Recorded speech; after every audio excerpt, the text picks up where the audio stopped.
This chart shows how different generations participate in freelancing, and you can see that Gen Z is leading the charge. Right now, 83% of 18 to 24-year-olds say they dream of being self-employed. That enthusiasm is driving a massive macroeconomic shift. Projections show that by 2027, 86.5 million people in the United States will be part of the freelance workforce, making up over half the total labor pool. But the financial reality behind those numbers is bleak. Studies show that about 60% of people running a side hustle earn less than $500 a month. A large portion of them earn nothing at all. What gets marketed online as a liberating utopia often turns out to be a complex financial trap for anyone stepping in without a specific plan. That lack of preparation doesn't start when a new freelancer launches their website. The failure points are baked in before they even enter the job market. When surveyed, an overwhelming 80.3% of graduating students reported that their universities failed to equip them with the tools, courses, or guidance needed for a freelance career.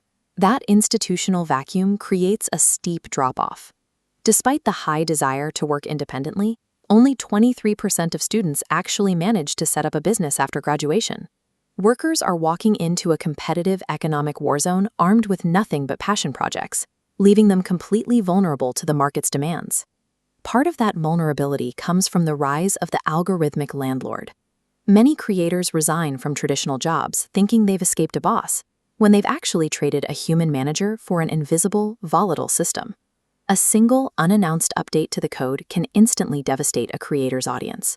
When platforms decide to prioritize a new format, like pushing everyone from static photos to short-form video, years of audience building can evaporate overnight.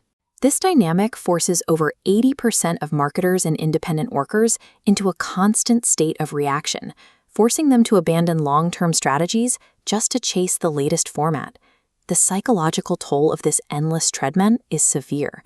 Recent data shows that 52% of creators experience burnout, and more than a third consider quitting the industry entirely. Building a business entirely on social media algorithms means you are building on rented land, where the platform owns the audience, and the rules of survival change without warning. Internal sabotage often does more damage than the algorithm. Unprepared workers tend to hop from one promising idea to the next, never sticking with a single strategy long enough to gain real momentum. Instead of focusing on acquiring paying customers, they spend weeks agonizing over superficial aesthetic tasks. They buy the domain, order the perfect logo, and arrange their home workspace, while completely ignoring actual sales. Creative drive provides the initial spark, but the market provides the paycheck. Ignoring actual demand results in a project that consumes more capital than it produces. We can track exactly how this structural failure plays out.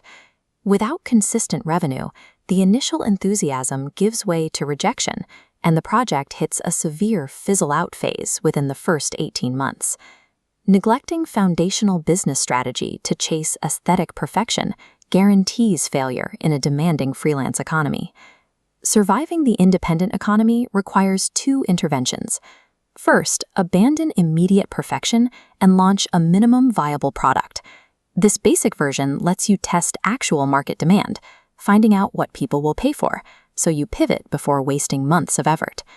The second survival mechanism is migrating your audience away from those rented social algorithms and onto what we call owned land. This means capturing your audience's attention in spaces you actually control, like direct email lists, your own newsletters, or self-hosted websites. Establishing these direct, algorithm-free channels is the only proven defense against sudden platform updates and reach suppression. True professional independence does not magically materialize the moment you hand in your resignation. Sustainable freedom requires actively engineering a resilient business model, rather than passively chasing digital trends and hoping the algorithm favors you today. While algorithms may dictate short-term virality, only strategic ownership and verified market demand can build a livelihood that lasts.